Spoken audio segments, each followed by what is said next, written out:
باللہ من الشیطان الرجیم بسم اللہ الرحمن الرحیم الحمد للہ رب العالمین والصلاة والسلام علی اشرف الانبیاء والمرسلین وخاتم النبیین سیدنا و مولانا ابی القاسم محمد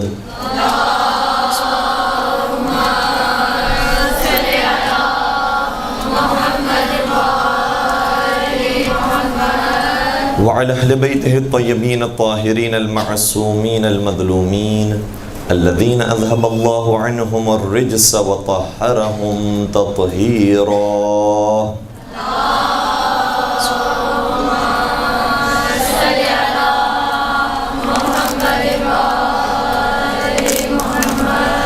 ولعنة الله على أعدائهم أجمعين. اما بعد فقد قال الله تبارك وتعالى في محكم كتابه المجيد وفرقانه الحميد. بسم الله الرحمن الرحيم. الرحمن علم القرآن خلق الانسان علمه البيان. درود پڑھ دیجئے محمد و آلہ.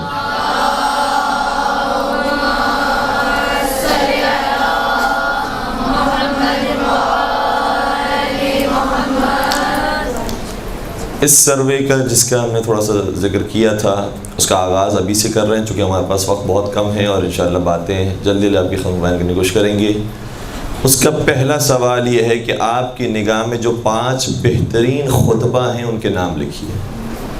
جو 5 بہترین ترتیب سے جو آپ کے ذہن میں ہیں کہ فرسٹ پر یہ میری نظر میں سب سے بہترین خطیب، اور خطیب کے اندر آپ کی نگاہ میں جو جو کوالٹیز ہونی چاہیے، یعنی علم بھی ہو اس کے پاس، تقویٰ بھی ہو، خطابت بھی اچھی ہو، اخلاق بھی اچھا ہو، اس اعتبار سے آپ first, second, third, fourth, fifth اس طریقے سے نام لکھیے گا. اچھا، یہ کاغذ آپ الگ رکھیے گا تاکہ بعد میں اس کو جمع کروانے میں آسانی ہو سکے. اس کے بعد جو ہمارا دوسرا عریضہ ہے اور دوسری جو گزارش ہے وہ یہ ہے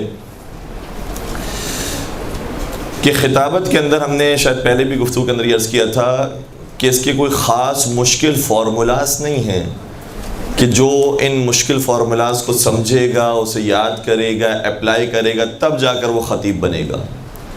بلکہ خود قرآن کریم میں جس آیت کو ابھی میں نے آپ کی خدمت ثناء کلام میں پیش کیا، ارشاد یہ ہوتا ہے الرحمن علم القرآن خلق الانسان علمہ البیان. یعنی رحمان پروردگار اپنی صفت کو بیان کر رہا ہے. رحمان وہ ہے جس نے قرآن کی تعلیم دی، نبی اکرم کو تعلیم دی. اس کے بعد کیا بیان ہو رہا ہے؟ خلق الانسان، انسان کو پیدا کیا، وعلمہ البیان، اور اسے بیان کی تعلیم دے دی. یعنی بیان ہم میں سے ہر ایک کے پاس موجود ہے، ہم میں سے ہر ایک اپنے ما فی الضمیر کو بیان کر سکتا ہے. تو یہ بیان کی صفت ایسی نہیں ہے کہ جس کو ہم کہیں کہ خاص مشکل باتیں اگر یہ انسان نے ہضم کر لیا اور اس کو صحیح طریقے سے اپلائی کیا تب جا کر وہ خطیب بنے گا. ہم میں سے ہر ایک خطیب ہے، ہم میں سے ہر ایک بولنے والا ہے، ہر ایک کے پاس زبان لسان موجود ہے، اور پروردگار نے ہر ایک کو یہ توفیق دی ہے کہ وہ اپنے ما فی الضمیر کو جو وہ سمجھا ہے، جو اس نے محسوس کیا ہے، وہ زبان سے ادا کر سکتا ہے. پھر یہ الگ بات ہے کہ، اور یہ بھی خدا کے یعنی قدرت کے نمونوں میں سے ایک نمونہ یہ ہے کہ پروردگار نے ہر انسان کو الگ آواز دی ہے. دیکھیں یہاں پر اگر کوئی بچہ موجود ہو اور اسے پتہ نہ ہو کہ اس مجمع کے اندر اس کی والدہ موجود ہے یا نہیں ہے، اچانک سے اس کی والدہ کی آواز بلند ہو، ابھی کسی نے نام نہیں لیا ہے کہ تمہاری ماں یہاں پر موجود ہے، کسی نے بتایا نہیں ہے کہ تم جس کو ڈھونڈ رہے ہو وہ یہاں پر ہے، صرف اس نے اپنی ماں کی آواز سنی ہے، سمجھ گیا میری ماں کی آواز ہے، میری ماں یہاں موجود. آواز اتنی مختلف ہے ہر انسان کی کہ بچہ تک بھی ہو تو سمجھ جاتا ہے کہ کس کی آواز ہے. تو خدا نے ہر ایک کو الگ آواز دی ہے، الگ انداز دیا ہے، الگ لہجہ دیا ہے، الگ اس کے اندر خدا دادی صلاحیتیں دی ہیں. اس لیے بسا اوقات جب یہ لوگ کہتے ہیں کہ آپ فلاں خطیب کی تقریر کو کاپی کیجئے تو وہ نامناسب انداز ہے، نامناسب رویہ ہے. اور ویسے یہ خود آپ نے تجربے سے محسوس بھی کیا ہوگا، باقاعدہ علامہ عقل غروی صاحب نے اپنی تقریر کے اندر بیان فرمایا تھا کہ جب ہم نے خطابت کا آغاز کیا تھا تو ہمیں ہمارے اساتذہ یہ کہتے تھے کہ فلاں خطیب کی تقریر سنو، لفظ بلفظ لکھو اور اسی کو آ کر بیان کرو، اور ہم سال تک یہ کام کرتے رہے. لیکن پھر ہمیں بعد میں احساس ہوا یہ جو ہمارے اساتذہ نے، صحیح انہوں نے شفقت کے طور پر تربیت دینے کی خاطر کام کیا ہوگا، لیکن جب انہوں نے کام کر دیا ہے تو اس سے ہمیں پھر بعد میں احساس ہوا گویا ہمارے استاد ہمیں یہ کہہ رہے ہوتے تھے کہ تم اپنی شخصیت کو مار دو، اس کی شخصیت کو اپنی شخصیت کے اندر اتارو اور پھر اسے اپنی زبان سے بیان کرو. یعنی گویا ہمیں اپنے آپ کو قتل کرنے کا حکم دیا جا رہا تھا کہ اپنے آپ کو مار ڈالو، تمہاری جو صلاحیتیں ساری تمہاری صلاحیتیں بیکار ہیں، تم کچھ بھی نہیں ہو، اپنے آپ کو قتل کرو، اس کی پوری کاپی کرو اور پھر اسے آ کر ممبر پہ بیان کرو. اور صحیح اپنے آپ کو مار دینا یہ ایک مرحلہ ہے، دوسرا مرحلہ یہ ہے کہ اس کو کاپی کرنا. اب اگر کسی کے اندر وہ صلاحیت ہی نہیں ہے، وہ بیان ہی نہیں ہے، وہ انداز ہی نہیں ہے، وہ آواز ہی نہیں ہے، تو کیسے کاپی کرے گا؟ تو پروردگار نے الحمدللہ ہر ایک کو بہترین آواز، اس کے حساب سے بہترین انداز، بہترین لہجہ دیا ہے. اور کوئی اگر کسی کی نقل کرنے کی اس طرح سے کوشش کرتا ہے کہ میں ویسا ہی بن کر اگر پیش کروں گا تو لوگ بہت پسند کریں گے اور بہت اچھے طریقے سے میری بات منتقل ہو سکے گی، تو اس کی شاید غلط فہمی ہوگی. اب میں چند نام آپ کی خدمت بیان کر رہا ہوں، ان ناموں کو بھی اگر آپ لکھیں تو اچھا رہے گا. اور اس کے بعد آپ نے جو 5 نام لکھے ہیں وہ اپنی جگہ پر، اب جو میں یہ نام دے رہا ہوں اس کو تھوڑا سا الگ نیچے کی طرف لکھیے گا. اور بہت زیادہ نام ہیں اس لیے اچھی خاصی جگہ آپ کے پاس ہو. ان کے بارے میں بھی آپ جو رائے آپ دینا چاہیں اس میں تھوڑی سی نقل کیجئے گا. بالخصوص آخر میں اگر آپ ان کے بارے میں، ان کی خطابت کے بارے میں کچھ نمبرز دیں، 100 میں سے آپ کتنا سمجھتے ہیں کہ کس لیول پر ہیں، 100 میں سے 100 ہیں، 100 میں سے 95 ہے، 90 ہیں، آپ اس اعتبار سے انہیں نمبر دیجئے گا تاکہ ہم بعد میں اس کی کیلکولیشن کریں تو اندازہ ہو کہ مجمع کس طرح سے سمجھتا ہے کہ کسی خطیب کو کہ یہ بہترین خطیب ہے. اب جو میں نام آپ کی خدمت بیان کر رہا ہوں ہو سکتا ہے کہ بعض کو بہت اچھے لگیں گے اور بعض کو شاید ویسے اچھے نہ لگیں، لیکن بہرحال ہم چونکہ خطابت سیکھ رہے ہیں، ہو سکتا ہے کہ کسی کو کسی کا علم اتنا زیادہ اچھا متاثر نہ کرتا ہو سکتا ہے کسی کو کسی کا اخلاق متاثر نہ کرتا ہو، کسی کا نظریہ متاثر نہ کرتا ہو، کوئی کسی کے نظریے کے خلاف ہو، لیکن ہم خطابت کو سیکھنے اور سمجھانے کے لیے کہ یہ افراد ممبر پر آ رہے ہیں، لوگ ان کو سن رہے ہیں، ہزار سے زیادہ کا ان کا مجمع ہوتا ہے، تو آپ ان کے بارے میں کیا خیال رکھتے ہیں اور آپ تھوڑا سا نام لکھیے گا تو محسوس کریں گے. پھر ہم ایک اور نتیجہ پیش کرنے کی کوشش کریں گے. پرانے چند خطبہ کے نام ابھی ہم آپ کی خدمت بیان کر رہے ہیں، جیسے علامہ عرفان حیدر عابدی صاحب، علامہ رشید ترابی صاحب، علامہ نصیر الاجتہادی صاحب.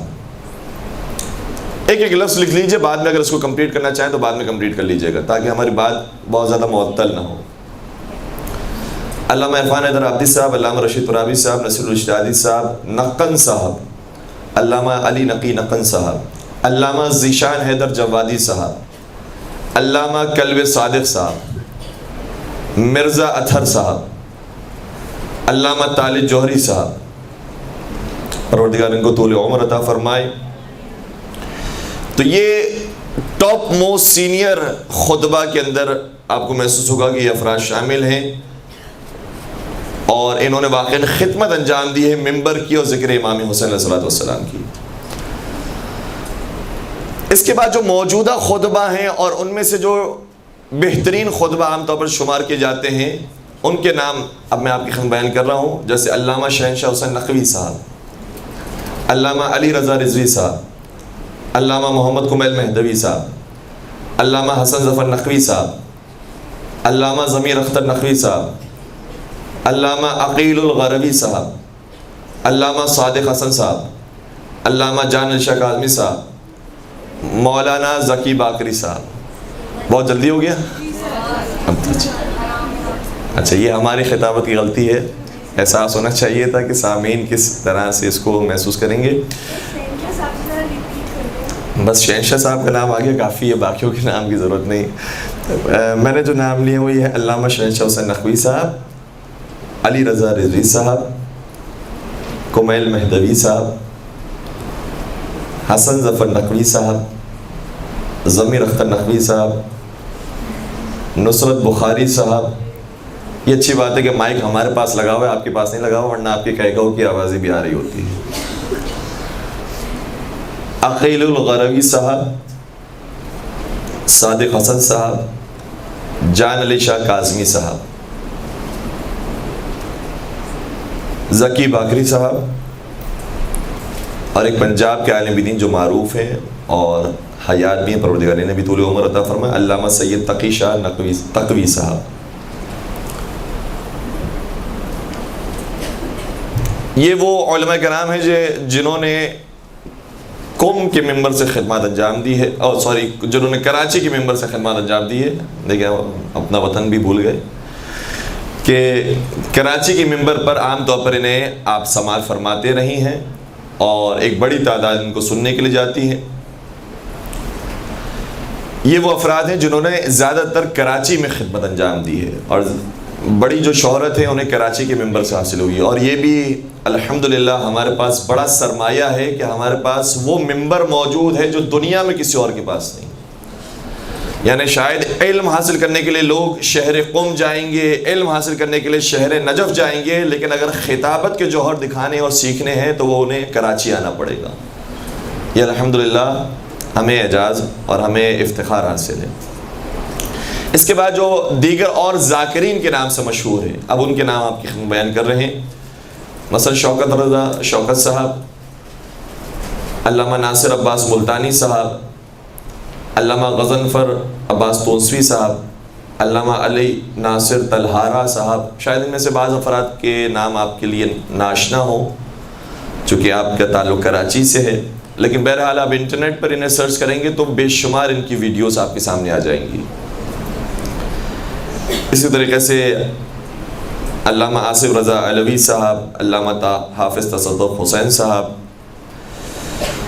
اور کئی سارے دیگر بزرگان۔ اب اس فہرست کے بعد آپ اگلی فہرست جو بنائیں گے اس میں آپ یوں لکھنا اگر چاہیں تو لکھیں کہ یہ بھی موجودہ خطبہ میں سے ہیں۔ موجودہ خطبہ اور اصلاحی اور تبلیغی گفتگو زیادہ تر ان کی تقاریر میں ہوتی ہے۔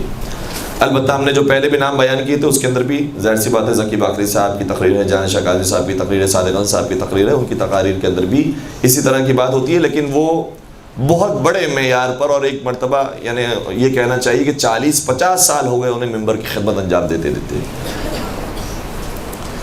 یہ دوسرے افراد، ان میں مولانا آغا علی مرتضیٰ زیدی صاحب، علامہ سید جواد نقوی صاحب، مولانا محمد رضا داودانی صاحب،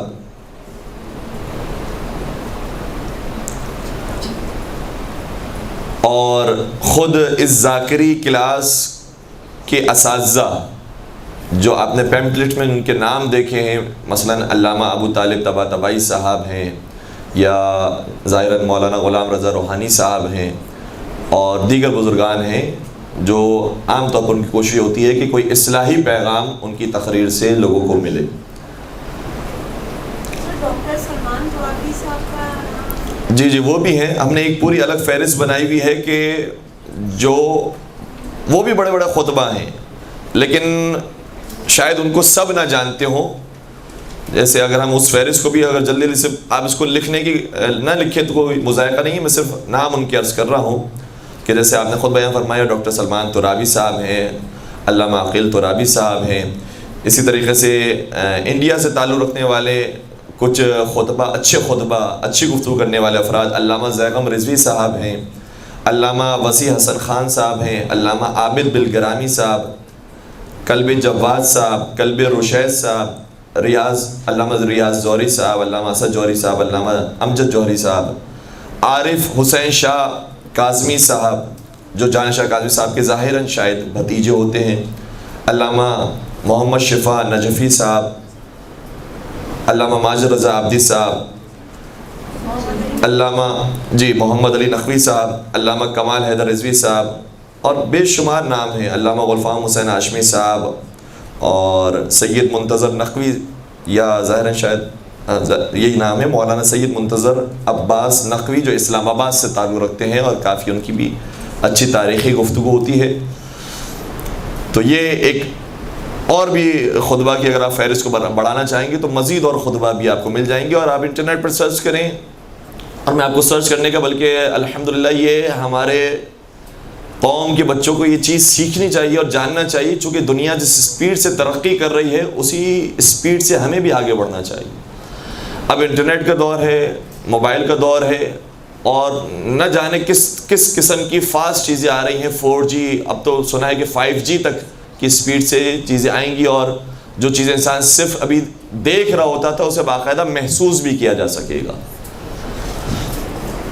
تو آپ اس میں اگر سرچ کرنا چاہیں گوگل پر، تو ایک طریقہ یہ بھی ہے کہ علامہ لکھیے، آگے مجلس لکھ دیجیے، تو ان دو لفظوں کے ذریعے جو آپ کے پاس ریزلٹس آئیں گے اس میں مختلف علامہ حضرات کے نام بھی آ جائیں گے، کہاں کہاں پر انہوں نے خطاب کیا یہ بھی آ جائے گا، کس سال انہوں نے خطاب کیا یہ بھی مل جائے گا، اور نام کی ایک فہرست آپ کے پاس آ جائے گی۔ اسی طریقے سے مولانا کے لفظ کے ساتھ مجلس لکھ دیجئے تو کئی سارے نام ہمارے بزرگان کے آ جائیں گے۔ یہ میں نے مجلس کی قید کیوں لگائی ہے؟ کیونکہ آپ نے اگر صرف علامہ لکھا تو پھر علامہ طارق القادری صاحب کا نام بھی آ جائے گا، آپ نے صرف مولانا لکھا تو مولانا طارق جمیل صاحب کا نام سب سے پہلے آئے گا۔ تو خیر یہ بھی خطیب ہیں، ان سے بھی ہمیں خطابت سیکھنی چاہیے۔ اور انجینئر محمد علی مرزا صاحب ہیں جن کی آج کل کافی یوٹیوب پر ویڈیوز موجود ہیں۔ تو یہ ایک فہرست اور ہو گئی۔ اب یہ جو ہم نے آپ کی خدمت فہرست بیان کی ہے، کچھ کام تو آپ کو آپ کے سپرد کر دیے ہیں، اب ہم کچھ ایک نتیجے دینے کے بعد اپنی بات کو مزید آگے بڑھا رہے ہیں۔ دیکھیں جو علامہ رشید ترابی صاحب اور ان کے ساتھ جو ہمراہ ان کے نام آپ نے لکھے ہیں، آپ ان کے انداز کو ذرا سا تصور فرمائیے کہ کیسا انداز ہوتا تھا۔ پی ٹی وی کے مجلس کو ذہن میں لائیے، شام غریبہ، علامہ رشید ترابی صاحب، ان کا مجمع، ان کی مجلس، اور اب اس مجلس کو سوچتے ہوئے آپ آج کے خطیب کو سوچئے کہ مثال کے طور پر آپ کے یہیں انچولی میں نصرت بخاری صاحب نے تقریر کی، علامہ رشید ترابی صاحب کی اردو اور ان کی ادبیات کا کیا معیار تھا، ان کے انداز میں کتنا کھچاؤ پایا جاتا تھا، اور کتنے تسلسل کے ساتھ ان کے قافیہ ردیف کے ساتھ گفتگو ہو رہی ہوتی تھی۔ کیا ان کی اس زمانے میں جب وہ گفتگو فرما رہے ہوتے تھے تو کتنے انگریزی کے الفاظ ہوتے تھے یا بالکل نہیں ہوتے تھے؟ اور دوسری بات یہ ہے کہ ان کا لباس کیا تھا جو آج کے خطیب کا اور آج کے عالم کا لباس ہے؟ مجمع کس طرح کی مجلس سنتا تھا اور کس طرح کی چیزوں پر انہیں داد و تحسین دے رہا ہوتا تھا اور ان کی بات کو سمجھ رہا ہوتا تھا، اور آج اگر اسی بات کو بیان کیا جائے تو کیا مجمع کی بوریت کا سبب تو نہیں بنے گا؟ یہ ساری چیزیں، یہ سارے نکات آپ خود ان سارے خطبہ کے ناموں کے اندر محسوس کر سکتے ہیں۔ اور بلکہ میں بہت بڑی مثال آپ کی خدمت میں بیان کروں کہ علامہ رشید ترابی صاحب کے تقاریر کے اندر جو کھچاؤ پایا جاتا تھا، جو لفظ کھینچ کر بیان کرتے تھے، ایک تسلسل کے ساتھ بیان کرتے تھے، اس کھچاؤ کو علامہ طالب گوہری صاحب نے آ کے توڑ دیا۔ ان کی تقریر میں آپ محسوس کریں گے بہت جلدی جملے نکل رہے ہوتے ہیں، علامہ طالب گوہری صاحب بہت تیزی سے کہتے ہیں۔ تو اگر وہ کاپی کر رہے ہوتے علامہ رشید ترابی صاحب کو تو شاید اتنے کامیاب نہیں ہو پاتے۔ انہیں پروردگار نے خدا دادی صلاحیتیں الگ دی ہیں۔ اسی طریقے سے وہ زمانے کو سمجھ رہے تھے کہ زمانہ تیز ہو رہا ہے، آگے بڑھ رہا ہے، اب وہ انداز اب کے دور میں شاید اتنا کامیاب نہیں ہوگا، اس لیے انہوں نے اپنے انداز میں تبدیلی پیدا کی۔ پھر اسی طریقے سے علامہ طالب گوہری صاحب کو اگر ہم لے کر آتے ہیں تو علامہ طالب گوہری صاحب کے جو میٹر ہے عام طور پر ان کا کانٹینٹ فضائل پر مشتمل ہوتا ہے، فضائل اہل بیت کو بیان کرتے ہیں، فضائل مولانا متقیان کو بیان کرتے ہیں، اور وہ ممبر کا تقاضا تھا جو وہ کام کر رہے تھے۔ لیکن انہی کے دور کے اندر علامہ جان شاہ کاظمی صاحب بھی موجود تھے، علامہ صادق حسن صاحب بھی موجود تھے۔ آپ ان کی تقاریر کو دیکھیں تو شاید کبھی کبھار تو یوں محسوس ہونے لگتا ہے کہ بالکل اگینسٹ ان کی تقریر ہو رہی ہے، یعنی اور بعض افراد نے تو یہ غلط فہمی میں کلپس بھی بنا دیے دونوں کے افراد کی جوڑ کر کہ دیکھیں یہ کہہ رہے ہیں، یہ کہہ رہے ہیں، حالانکہ ان بزرگان سے معلوم کیا گیا تو انہوں نے بالکل انکار کیا اس بات کا کہ ہمارا قطعاً یہ مقصد نہیں تھا، ہمارا مقصد یہ ہے کہ جو غلط باتیں ممبر سے بیان کی جا رہی ہیں ان باتوں کو روکا جائے۔ تو صادقان صاحب نے مکمل اصلاحی گفتگو نماز روزے کے بارے میں، شریعت کے بارے میں، حلال حرام کے بارے میں، جبکہ اسی زمانے کے وہ خطیب ہیں جس زمانے کے طالب گوہری صاحب ہیں۔ مولانا جان شاہ کاظمی صاحب نے دعا، وظائف، اجتماعیات پر گفتگو، روحانیت پر گفتگو انہوں نے کی ہے، جبکہ وہ اسی زمانے کے خطیب ہے جس زمانے کے طالب علم صاحب خطیب ہیں. تو اس سے کیا بات سمجھ میں آتی ہے؟ اس سے یہ نئے نتیجے ہمارے سامنے آتے ہیں کہ ضروری نہیں ہے کہ ہم کسی کو کاپی کرنے والے ہوں. ضروری نہیں ہے کہ ہم یہ محسوس کریں کہ اگر اس ممبر سے اس انداز سے گفتگو کی گئی ہے تو ہمیں بھی اس ممبر پر آ کر بالکل یہی انداز اپنانا چاہیے. آپ کا اپنا انداز ہے، آپ کی اپنی فکر ہے. آپ محسوس کر رہے ہیں کہ آپ معاشرے کو اس بات کی ضرورت نہیں ہے، بلکہ اس سے اور نئی چیلنجز کا سامنا کرنا پڑ رہا ہے، نئی باتیں اور ان کو بیان کرنی ہے. تو آپ نے انداز تبدیل کیا، مختلف انداز کی باتیں آپ لے کر آئے، اور کبھی کبھار بالکل 180 ڈگری کا بھی فرق ہوتا ہے کہ ایک مکمل طور پر تولی اور تبرہ کے حوالے سے گفتگو کر رہے ہیں اور دوسرے مکمل طور پر عمل بالمعروف نہی عن المنکر سے متعلق گفتگو کر رہے ہیں، نماز روزہ سے متعلق گفتگو کر رہے ہیں. تو یہ جو ہم نے اتنے سارے نام لیے، اس میں ایک اہم وجہ یہی تھی کہ ہم کسی سے یوں متاثر نہ ہو جائیں کہ بس جیسے یہ ہو گئے ان سے بڑا اور کوئی خطیب نہیں ہے، اگر ہمیں بڑا خطیب بننا ہے تو ان کی کاپی کرنا پڑے گی. آپ اپنے زمانے کے خود بڑے خطیب ہیں، آپ اپنے زمانے کے خود وہ خطیب بنیں گے کہ بہت سارے دیگر افراد آپ کو کاپی شاید کر رہے ہوں، آپ سے متاثر ہو رہے ہیں. یقیناً طالب علم صاحب سے کئی افراد متاثر ہیں اور کئی افراد نے ان کی کاپی کی ہے. طالب علم صاحب ہیں، علامہ صادق احمد صاحب ہیں، دیگر افراد ہیں، ان کی خدمات ہیں، لوگوں نے کاپی کی، ان کے میٹر کو پیش کیا ہے. تو خود ہم انسان ایسے خطیب بنے کہ ہم اپنے زمانے کے طالب جوہری صاحب، ہم اپنے زمانے کے رشید ترابی صاحب، ہم اپنے زمانے کے وہ خطیب ہوں کہ جو دوسرے افراد ہیں وہ اگر ہم سے کچھ میٹر کے حوالے سے، خطابت کے حوالے سے سیکھنا چاہیں تو سیکھ سکیں. ایک درود پڑھ دیجیے گا محمد و عالم.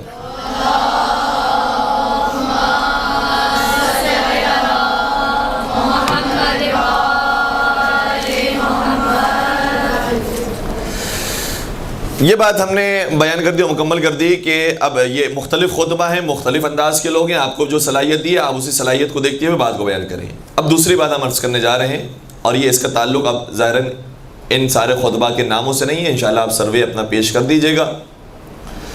وہ دوسری بات یہ ہے کہ ہمیں اب میٹر کیا بیان کرنا چاہیے، کانٹینٹ کیا پیش کرنا چاہیے، لوگوں کو کس چیز کی طرف آگاہی دلانی چاہیے. ظاہراً ہمارے ذہن کے اندر اس کے اندر 3 نکات کی طرف توجہ ہونی چاہیے. پہلا نقطہ یہ ہے کہ جو بھی آپ کا کانٹینٹ ہو وہ لوگوں کے لیے دلچسپ ہو. پہلی بات دلچسپ ہو. یہ کیوں ہم نے بات بیان کی؟ اس لیے بیان کی ہے، خود ہمارے بزرگان نے، ہمارے اساتذہ نے بھی یہی بات کہی ہے کہ دیکھیں آپ کی تقریر کے اندر جو لوگ شرکت کر رہے ہیں وہ کوئی فارغ افراد نہیں ہیں، وہ صبح سے لے کر شام تک محنت مزدوری کر کے آئے ہیں، وہ اپنے گھر کے کام کاج کر کے آئے ہیں. اگر ہاؤس وائف ہیں انہوں نے بچوں کی باتیں سنی ہیں، ویسے ہی وہ تھکے ہوئے ہیں. آپ نے مثال کے طور پر 9 بجے کی مجلس سے 8 بجے کی مجلس سے، مغربین سے پہلے کی مجلس سے، اس مجلس کے اندر آپ نے بڑی علمی اصطلاحات کو استعمال کیا، بہت مشکل باتیں پیش کرنا شروع کر دی، تو وہ جو ویسے ہی تھکے ہوئے آئے ہیں وہ آپ کی بات کو سن نہیں سکیں گے. لہذا دلچسپ کا مطلب اب یہ نہیں کہ انسان دلچسپی پیدا کرنے کے لیے کوئی غیر مناسب، غیر شائستہ حرکتیں کرنا شروع ہو جائیں. دلچسپ کا مطلب یہ ہے کہ بات آپ کو دین ہی کی کرنی ہے، قرآن و حدیث سے کرنی ہے، واقعات ہی سے کرنی ہے، لیکن وہ دلچسپ ہو. دلچسپ کیوں ہوتی ہے؟ عام طور پر انسان کی دلچسپی کس چیز کے اندر ہوتی ہے؟ جو عجیب ہو. یہ لفظ یاد رکھیے گا، جو چیز عجیب و غریب ہو اس کے اندر دلچسپی ہوتی ہے. عام طور پر لوگ کرامات اور معجزات سے متاثر کیوں ہوتے ہیں؟ کیونکہ ان کے لیے بڑی عجیب بات ہوتی ہے. مولا متقیان سے فضائل سے کیوں متاثر ہوتے ہیں؟ کیونکہ ان کے لیے بڑی عجیب بات ہوتی ہے. تو بہرحال یہ سارے فضائل کو بیان کرنا ہے، اور اسی طریقے سے ان کے جو اصحاب کے واقعات ہیں، کس مظلومیت کے ساتھ انہوں نے زندگی گزاری، اور مثال کے طور پر انہوں نے کیسی قربانیاں دی، جیسے حضرت میثم تمار کی مثال ہے. اب اصحاب مولائے کائنات کے اندر ایک پوری کتاب لکھی گئی ہے، فارسی زبان میں کتاب موجود ہے، ناظم علی اصغر علی ناظم صاحب کی، ظاہراً یہ نام ہے ان کا، ان کی پوری کتاب ہے. اس میں کتنے اصحاب کا ذکر کیا ہے؟ 1000 سے زیادہ اصحاب کا ذکر کیا. لیکن عام طور پر جب ممبر پر ذکر ہوتا ہے تو کس کا ذکر ہوتا ہے؟ حضرت میثم تمار کا. کیوں؟ کیونکہ ان کی قربانی بڑی عجیب ہے، یہ انسان کو متاثر کرنے والی ہے. توجہ سے انسان سنتا ہے کہ علی کے نام پر، علی کے دین کے اوپر کیسے انہوں نے قربانی پیش کی. اسی طریقے سے حضرت حبیب ابن مظاہر ہیں، یا دیگر افراد ہیں، حضرت مالک اشتر ہیں، حضرت کمیل ابن زیاد نخعی، یہ سارے بزرگان ہیں. تو عام طور پر جو پبلک آتی ہے وہ تصور یہ کرتی ہے کہ ہمارے پاس یہ جو بات بیان کریں گے وہ ایسی ہوگی جو ہمارے لیے انٹرسٹنگ ہوگی، دلچسپ ہوگی، غور سے توجہ سے سن سکیں گے. پہلی بات یہ. دوسری بات یہ ہے کہ بات اگر دلچسپ ہو تو اس کو بیان کرنے کا انداز بھی دلچسپ ہونا چاہیے. انداز کس طریقے سے اچھا ہو سکتا ہے؟ ظاہر سی بات ہے کہ جب حضرت میثم تمار کی آپ قربانی کا ذکر کریں گے تو باقاعدہ بیان کیا جائے گا کہ ان کے ہاتھوں کو قلم کیا گیا، ان کے پیروں کو قلم کیا گیا، ان کی زبان کو کاٹ دیا گیا. سارے اشاروں کے ذریعے آپ کی باڈی لینگویج ساتھ دے رہی ہوگی اس میٹر کی جو بیان کیا جا رہا ہے. تیسری بات یہ کہ وہ جو میٹر ہے وہ اوتھینٹک بھی ہو. اگر کسی قصے کہانی سے سن لیا ہے یا انٹرنیٹ پر پڑھ لیا، SMS میں آ گیا، وہ بیان کر دیا، اور پھر آپ سے سوال کیا گیا کہ کون سی کتاب میں موجود ہے، تو نہ کتاب کافی میں ہے، نہ ملا یعظ الفقی کے اندر ہے، نہ بیان الانوار کے اندر ہے، نہ وسائل الشیعہ کے اندر ہے. یہ ہمارے پاس SMS آیا تھا تو ہم نے سنا دیا. تو کہیں گے اگر SMS آپ کے پاس آیا، آپ نے سنا ہے، ہمارے پاس بہت سے SMS آتے ہیں، کل سے ہم بھی سنا سکتے ہیں. تو صرف دلچسپ بات نہ ہو، اتھینٹک بات ہو، مستند بات ہو، وہ آ کر بیان کی جائے.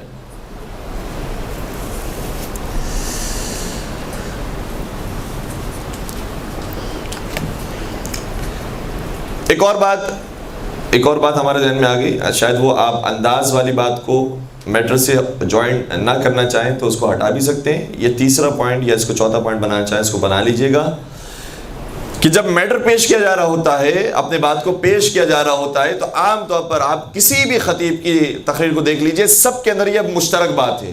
وہ کون سی بات ہے؟ کہ وہ اپنی ایک بات کو ثابت کرنے کے لیے دوسری بات کو ملاتے ہیں، اپنی ایک چیز کو ثابت کرنے کے لیے دوسری چیز کو تائید کے طور پر پیش کرتے ہیں. جیسے مثال کے طور پر ہم چھوٹی سی مثال دیں کہ حاکم شام کو خط لکھا مولا متقیان نے، اس خط میں بیان کیا کہ تم ہمارا مقابلہ نہیں کر سکتے، تم ہماری برابری نہیں کر سکتے. یہ خط نہج البلاغہ کے اندر موجود ہے. من النبی ومنکم المکذب، ہمارے درمیان نبی آئے تھے، تمہارے درمیان نبی کو جھٹلانے والے آئے تھے. منا اسد اللہ ومنکم اسد الاحلاف، ہمارے درمیان شیر خدا موجود تھے اور تمہارے درمیان جھوٹی قسمیں کھانے والے شیر موجود تھے. پھر آگے فرمائے منا سیدہ شباب اہل الجنہ ومنکم سبیۃ النار، ہمارے درمیان جوانان جنت کے سردار ہیں، جنت کے سردار ہمارے درمیان ہیں، اور تمہارے درمیان منکم سبیۃ النار، جو جہنم میں جلائے جانے والے بچے ہیں وہ پیدا ہوتے ہیں. پھر آگے فرمایا منا خیر نساء العالمین، ہمارے درمیان خاتون جنت موجود ہیں. ومنکم حمالۃ الحطب، اور تمہارے خاندان میں وہ ہے جس کے بارے میں حمالۃ الحطب کی آیت آئی. فی کثیر مما لنا وعلیکم، ہمارے پاس کئی ساری فضیلتیں ہیں جو تمہارے خلاف جا رہی ہیں. یہ جو بات بیان کی آپ نے اس نقطے کو پیش کیا. پھر اب ظاہر سی بات ہے کہ انسان کا جتنا مطالعہ ہوتا ہے اور جتنا ذہن انسان کا تیزی سے کام کرتا ہے، جتنا انسان شارپ ہوتا ہے، اسی طریقے سے ان ساری باتوں کو جوائنٹ کیا جا سکتا ہے. اب ہم نے ایک چھوٹی سی مثال دی، آپ کے اذہان کے اندر یقیناً سے بہت بہتر مثالیں موجود ہوں گی کہ جس طریقے سے مولا علی نے حاکم شام کو اپنے فضائل اس طریقے سے بیان کیے کہ تم ہماری برابری نہیں کر سکتے، یہی انداز علی کے علی بیٹے حضرت ابو الفضل العباس نے خانہ کعبہ کی چھت پر کھڑے رہ کر جو خطبہ بیان کیا ہے اس میں اختیار کیا. پورے خطبے کو بیان کیا، اس میں سے ایک جملہ یہ ہے کہ یہ جتنے حاجی یہاں پر موجود ہیں کہ جو یزید کی طرف سے آئے ہوئے ہیں، اپنے احرام کے اندر خنجر چھپائے ہوئے ہیں، یہ یزید کو پیغام پہنچا دیں کہ یزید کبھی بھی حسین کی برابری نہیں کر سکتا. کیوں نہیں کر سکتا؟ اس کے اندر پھر چند جملے بیان فرمائے اس لیے کہ وہ گھرانہ وہ ہے جہاں پر شراب پی جاتی ہے، اور یہ گھرانہ وہ ہے جو حوض کوثر کا مالک ہے. وہ گھرانہ وہ ہے جہاں پر لہویات اور لغویات سنی جاتی ہے، اور یہ گھرانہ وہ ہے جہاں پر قرآن کی آیتیں نازل ہوتی ہیں. وہ گھرانہ وہ ہے جو نجس اور رجس سے بھرپور ہے، اور یہ گھرانہ وہ ہے جس کی شان میں آئی تطہیر اتری ہے. تو اس بات کی تائید میں ایک اور بات بیان کی. اس کے بعد پھر مزید اس بات کو آپ آگے بڑھانا چاہیں اور اپنے زمانے کے ساتھ ملانا چاہیں تو اور بھی خوبصورت بات ہو سکتی ہے، لیکن بہرحال وہ دیکھنا پڑتا ہے کہ کس جگہ پر آپ کی گفتگو ہو رہی ہے، کس طرح کے سامعین ہیں، کس طرح کی وہ چیز برداشت کر سکتے ہیں، ان کی ظرفیت میں کیا ہے. اس کے بعد آگے کی بات بیان ہوتی ہے کہ مثال کے طور پر آپ فرض کیجئے کہ اسرائیل جو ہے وہ ایران کا مقابلہ نہیں کر سکتا. اسرائیل کے اندر یہ چیزیں ہیں اور ایران کے اندر یہ خصوصیات ہیں. یا جو دشمن ہے وہ شیعہ قوم کا مقابلہ نہیں کر سکتی. شیعوں کے اندر جذبہ شہادت پایا جاتا ہے جو کسی اور قوم کے اندر موجود نہیں. تو بعد میں جو کمپیئر کرنے کی مزید اور چیزیں ہیں وہ آپ پیش کر سکتے ہیں, اور پھر جو موجودہ زمانے کی مثال پیش کریں گے تو پھر بات کے اندر واقعاً وزن آئے گا اور لوگ اس بات کو محسوس کریں گے اور لے کر جائیں گے کہ واقعاً ہمارے پاس یہی سارے افتخارات موجود ہیں. ایک درود پڑھ دیجیے گا محمد و عالم.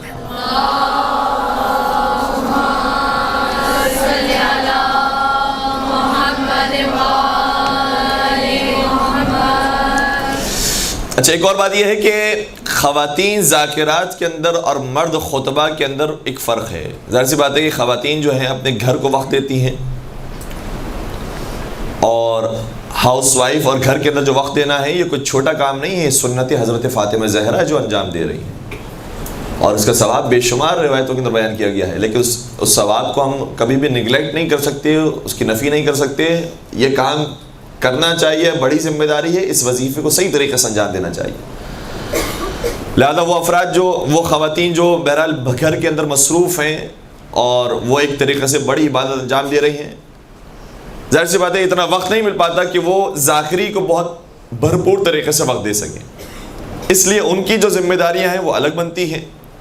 جو مرد حضرات ہیں جو باقاعدہ بھرپور طریقے سے اس فیلڈ کے اندر آئے ہیں اور انہوں نے علم بھی حاصل کیا ہے, حوزے کو پڑھا ہے, اس کے بعد خطابت کے اندر آئے ہیں, ممبر کو سنبھالا ہے, ان کی ذمہ داریاں اور ہوتی ہیں.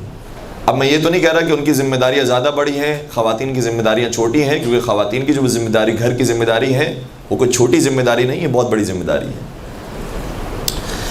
تو یہ فرق ہونے کی وجہ سے ہو سکتا ہے کہ ابھی جو ہم باتیں بیان کر رہے ہوں وہ مرد خطبہ کے لیے اور مرد علماء کرام کے لیے زیادہ اہمیت رکھتی ہوں خواتین کی نسبت. وہ بات یہ ہے کہ بہت زحمت اٹھانا پڑتی ہے اس شعبے میں آنے کے بعد. انسان یہ نہ سمجھے کہ بہت آسان ہے یہ مرحلہ, کچھ تقاریر کر لیں, 10 گفتگو کر لی, 10 تقریریں کر لیں, 20 تقریریں کر لی تو ہمارا کام ختم ہو گیا. شاید ہم اپنی اگر بات پیش کریں, ہم کسی اور کے بارے میں کیا پیش کریں. اور باقی یقیناً یہ سارے جو افراد جن کے نام لیے گئے اور نہیں نام لیے گئے وہ سب بڑے بڑے بزرگان ہیں, کئی مرتبہ ان کی تقاریر ہو چکی ہے. اگر ہم خود اپنی تقاریر کا اگر شاید جائزہ لیں اور حساب لگائیں تو وہ شاید 5000 کے قریب بنتی ہوں گی, جبکہ یہ کوئی تعداد نہیں ہے بڑے خطبہ کے مقابلے میں. انہوں نے 50,000 تقاریر شاید کی ہوں گی. تو ظاہر سی بات ہے جو خواتین اپنے گھر کو ساتھ ساتھ چلا رہی ہیں اور پھر آ کر ممبر پہ بیٹھ رہی ہیں تو وہ اتنی زیادہ گفتگو اور اتنی زیادہ تقاریر تو نہیں کر پاتی. لیکن مردوں کو بالخصوص زحمت اٹھانی چاہیے اس فیلڈ کے اندر. علامہ ذیشان جوادی صاحب کے بارے میں ملتا ہے کہ جب وہ حوزے کے اندر ہوتے تھے تو مغرب کے بعد لوگوں کے کمروں کی لائٹس بند ہو جایا کرتی تھی, لوگ سو جایا کرتے تھے, صرف ایک کمرے کی لائٹ کھلی ہوتی تھی اور وہ ہوتا تھا علامہ ذیشان حیدر جوادی صاحب کا گھر اور ان کا حجرہ. اور جب جب لوگ ان کے حجرے میں گئے ہیں دیکھا ہے کہ علامہ یا لکھ رہے ہیں کوئی چیز, کیونکہ ان کی کتابیں بھی ماشاءاللہ بہت زیادہ ہیں, ہر ٹاپک پر آپ کو کتاب ملے گی. نقوش عصمت ہے, محافل و مجالس ہے, خود مفاہیم الجنان کا ترجمہ ہے اور بے شمار دیگر کتابیں. تو یا وہ لکھ رہے ہوتے تھے یا وہ کتاب کو پڑھ رہے ہوتے تھے, اور سارا رات ان کی لائٹ بند نہیں ہوتی تھی, اور صبح پھر وہ درس میں بھی حاضر ہوتے تھے. اللہ اکبر. تو یہ علامہ جوادی صاحب کے بارے میں عرض کر رہا ہوں. شاید آج ان کے نام کو لوگ اتنا نہیں جانتے ہوں گے, اب ان کی کتابوں سے اب لوگ واقف ہیں, لیکن واقعی ان کی بڑی خدمات ہیں. بلکہ ایک صاحب نے بتایا کہ آیت اللہ سیستانی سے جب وہ ملاقات کرنے کے لیے گئے, چونکہ خطبہ تھے اور سارے علماء تھے, انہوں نے کہا کہ آپ خطیبوں کو کیا نصیحت کرتے ہیں, تو ان کا جملہ یہ تھا آیت اللہ سیستانی کا کہ میں پسند کرتا ہوں کہ تمہارے درمیان علامہ ذیشان حیدر جوادی صاحب جیسے افراد پیدا ہوں, جو سب سے بڑے عالم بھی ہوں اپنے زمانے کے, بہت بڑے عالم بھی ہوں اور بہت بڑے خطیب بھی ہوں. تو بہت زحمت اٹھانا پڑتی ہے. اسی طریقے سے تالیوری صاحب کے بارے میں بھی کسی صاحب نے البتہ یہ بھی بیان کیا تھا, انہوں نے آج کل چونکہ وہ نجی محفلوں کو منعقد کرتے ہیں, لوگ جاتے ہیں ملاقات کرتے ہیں, تو کسی نے سوال کیا کہ ماشاءاللہ آپ جوانی کے اندر بہترین تقاریر کیا کرتے تھے, تو آپ کو زمانے میں مطالعہ بہت ہوا کرتا ہوگا. تو انہوں نے اس کے برعکس جواب دیا. انہوں نے کہا کہ جوانی میں میرا اتنا مطالعہ نہیں تھا جتنا آج میں مطالعہ کرتا ہوں. یعنی اب انہوں نے خطابت چھوڑ دی ہے، ممبر چھوڑ دیا ہے، اتنے زیادہ وہ ممبر پر دکھائی نہیں دیتے ہیں، ظاہر سی بات ہے ان کی وہ ضعیفی کی کیفیت ہے جس کی وجہ سے ممبر پر نہیں آ سکتے، لیکن وہ یہ کہتے ہیں کہ میں نے ابھی بھی علم کو نہیں چھوڑا ہے، میں کتابوں کے مطالعے کو نہیں چھوڑ رہا ہوں۔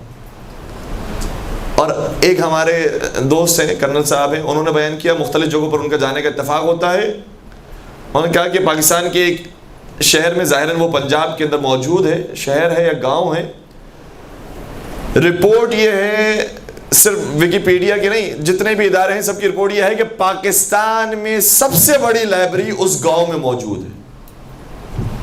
یہ میں نے خطابت نہیں کی ہے یہاں پر، یہ فیکٹس اینڈ فگر جو آپ کی خدمت بیان کر رہا ہوں، سب سے بڑی لائبریری اس ایک گاؤں میں موجود ہے۔ اب گاؤں کا نام ہمارے ذہن سے نکل گیا۔ وہاں پر جب کرنل صاحب کو جانا ہوا، وہ کہتے ہیں کہ میں نے ان سے سوال کیا کہ یہاں پر کوئی آیا بھی ہے؟ اب آپ نے ایسی جگہ پر بنا دی ہے، نہ لاہور میں، نہ کراچی میں، نہ اسلام آباد میں، آپ نے یہاں پر بنا دی۔ خیر انہوں نے اپنی داستان بیان کی کہ ہمارے آواز جات کا یہ طریقہ کار رہتا تھا، وہ کتابوں سے محبت کرتے تھے، لائبریری بنانے کا حکم دیا، اور اس طریقے سے لائبریری بہترین طریقے سے انہوں نے بنائی بھی تھی۔ تو ان سے سوال کیا کہ کوئی آپ کے یہاں پر آتے بھی ہیں لوگ مستفیض ہونے کے لیے؟ تو انہوں نے جواب دیا کہ صرف ایک شیعہ عالم دین یہاں پر آیا تھا کتابوں کا مطالعہ کرنے کے لیے، اس کا نام طالب جوہری تھا۔ آپ ان کی صحت و سلامتی کے لیے اور اپنی صحت و سلامتی کے لیے بھی ایک باوجہ بلند درود پڑھ دیجیے، محمد و عالم۔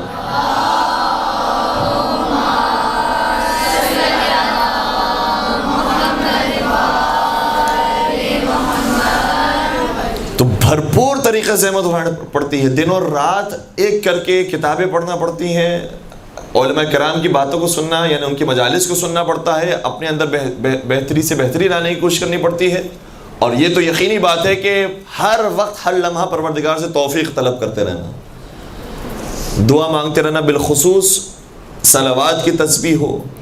اسی طریقے سے حضرت فاطمہ زہرا سلام اللہ علیہا کے اوپر جو درود و سلام کی تسبیح ہے،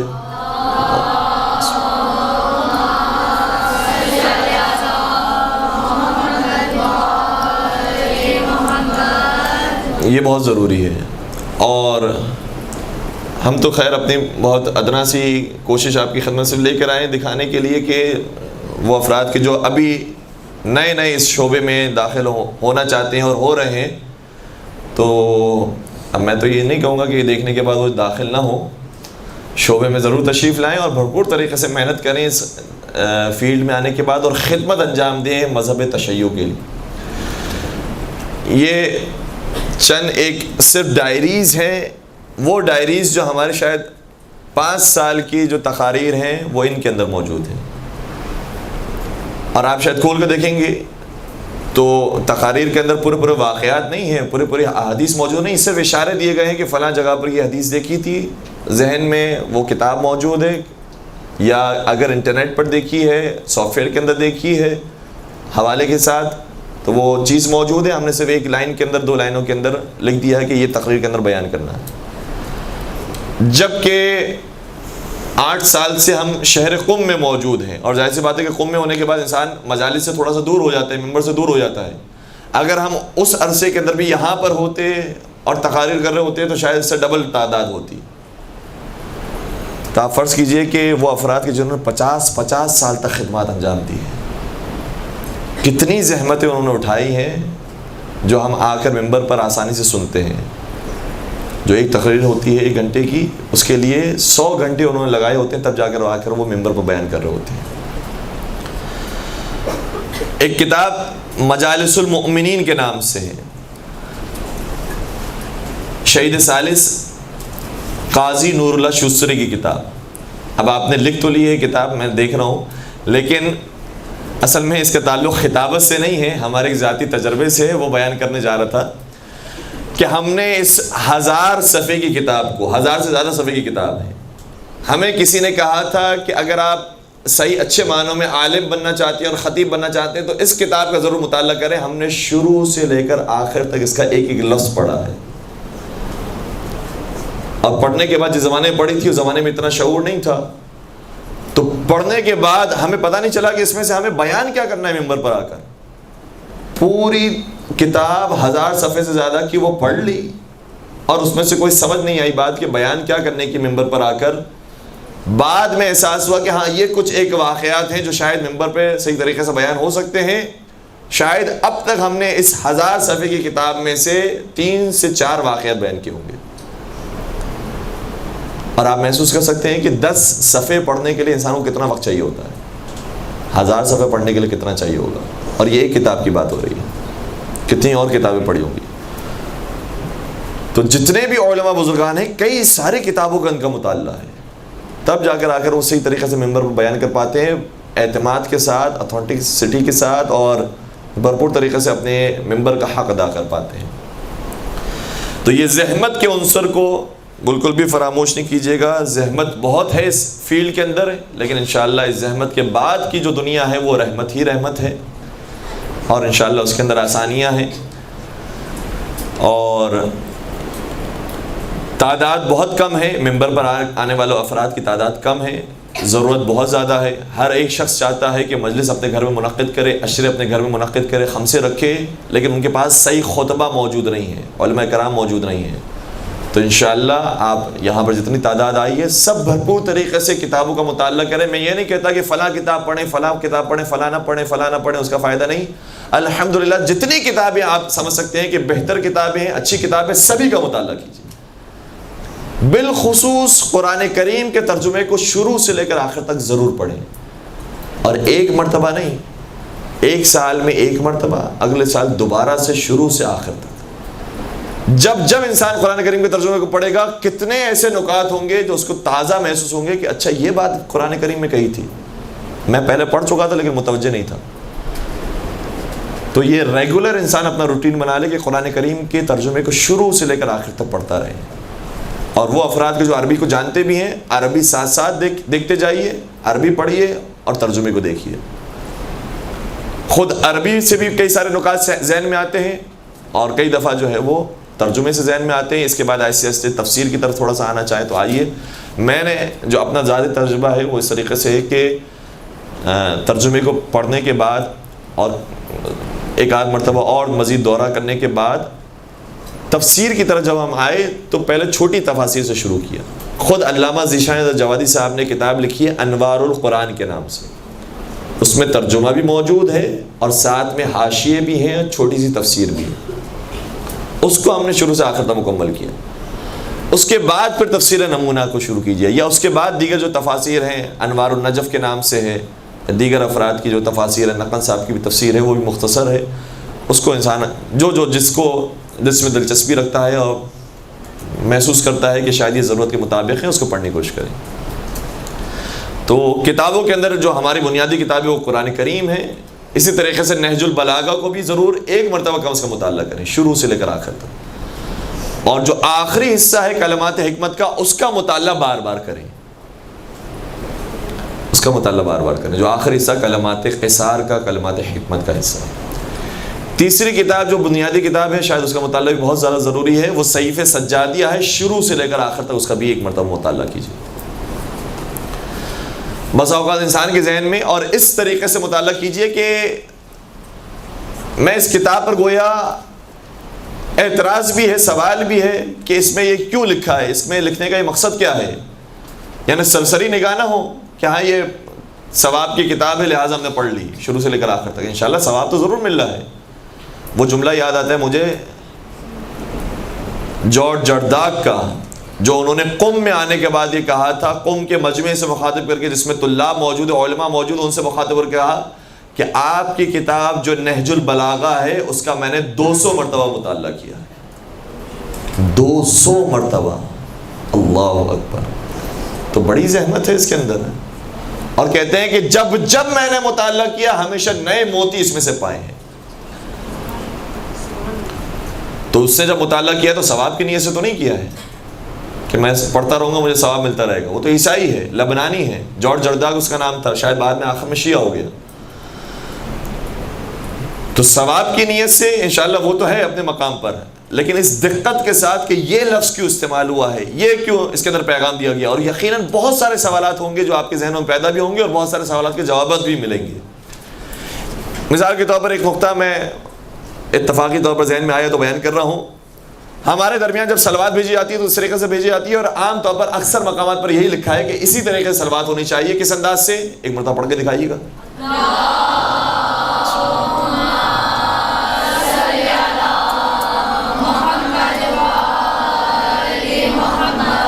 اسی انداز سے ہر جگہ پر دنیا جہاں میں جہاں شیعہ رہتے ہیں سب میں اسی طریقے سے صلوات پڑھی جاتی ہے. ٹھیک ہے, یہی انداز بہترین انداز اسی انداز سے ہونی چاہیے, لیکن آپ مختلف زیارت ناموں کے اندر دیکھیے صلوات پڑھنے کا انداز مختلف ہوتا جائے گا. مختلف دعاؤں کی کتابوں میں دیکھیں صلوات الگ الگ طریقے سے پڑھی جائے گی.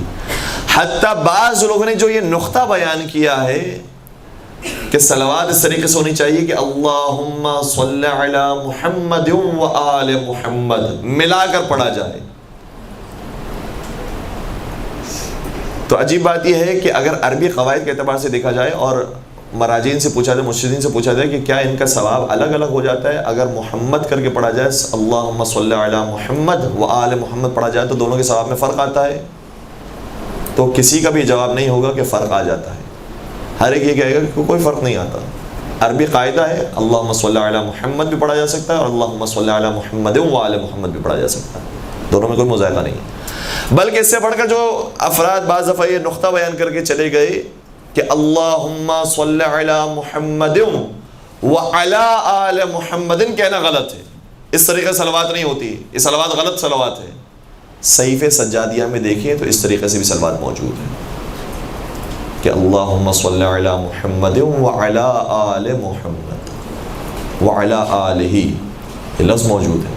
تو علا کے لفظ کا اضافہ کیا گیا ہے. بعض کہتے ہیں کہ نہیں, یہ علا کے لفظ کا اضافہ غلط ہے, یہ نہیں ہونا چاہیے. مولا سید سجاد کی جو صحیفہ سجادیہ ہے وہ شاید تمام کتابوں سے زیادہ اوتھنٹک کتاب ہے. کیوں؟ اس لیے کیونکہ مولا سید سجاد کہہ رہے تھے, بیان فرما رہے تھے, اور امام باقر اس کو لکھ رہے تھے. امام باقر علیہ السلام نے لکھا ہے اور ساتھ ساتھ ان کے بیٹے جناب زید نے لکھا ہے, اور ان دونوں نسخوں کو جب ملایا گیا تو ایک ہی نسخے کی طرح تھا. اور وہ دعائیں ہم تک پہنچی ہیں جو 54 کی تعداد میں ابھی ہمارے پاس موجود ہیں, ورنہ حقیقت میں 75 کی تعداد میں کتابیں تھیں, 75 کی تعداد میں دعائیں موجود تھیں. آج ہمارے پاس 54 کی تعداد میں. تو جب انسان مطالعہ کرتا ہے پتہ چلنے لگتا ہے, اس کا ذہن وسیع ہوتا ہے, کھلتا ہے کہ بہت ساری چیزیں جو بیان ہو رہی ہیں کتابوں میں دیکھا جائے تو اس سے بالکل برخلاف ہے. اس لیے انسان ان نکات کو بیان کرتے ہوئے احتیاط سے کام لے, بہت جلدی نہ کرے. تو بات ہماری ہو رہی تھی کہ بھرپور طریقے سے مطالعہ ہونا چاہیے, لیکن جو بنیادی کتابیں ہیں ان کا مطالعہ سب سے زیادہ ہونا چاہیے. اسی طریقے سے کتاب توضیح المسائل کا بھی کم از کم ایک دورہ ہونا چاہیے, کیونکہ انسان کو اندازہ ہو کہ میں کہیں کوئی شرعی غلطی تو نہیں کر رہا ہوں, کسی چیز کو میں حرام بنا کر پیش کر رہا ہوں, پتہ چلا وہ تو حلال ہے, اس میں کوئی مذائقہ نہیں ہے. تو یہ حلال و حرام کے بارے میں بھی ضرور آگاہی ہونی چاہیے کہ خدا نخواستہ ممبر سے کوئی اس طرح کی غلطی نہ ہو جائے. ایک اور درود پڑھ دیجیے گا, محمد و آل محمد.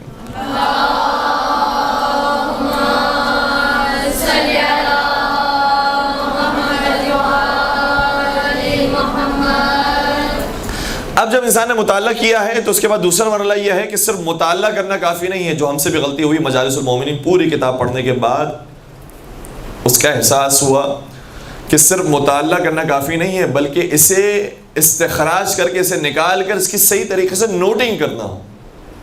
کہ مثال کے طور پر میں نے یہ پوری کتاب پڑھی, اس کے بعد مجھے کہاں پر خمسہ پڑھنا ہے, کہاں پر عشرہ پڑھنا ہے, کہاں پر مجلس پڑھنی ہے. مثال کے طور پر 1 مہینے کے بعد 2 مہینے کے بعد مجھے اندازہ ہے کہ میں جب جاؤں گا تو یقیناً مجالس کے لیے کہا جائے گا, تو پہلے ہی سے مجالس کی نوٹنگ کر لینا.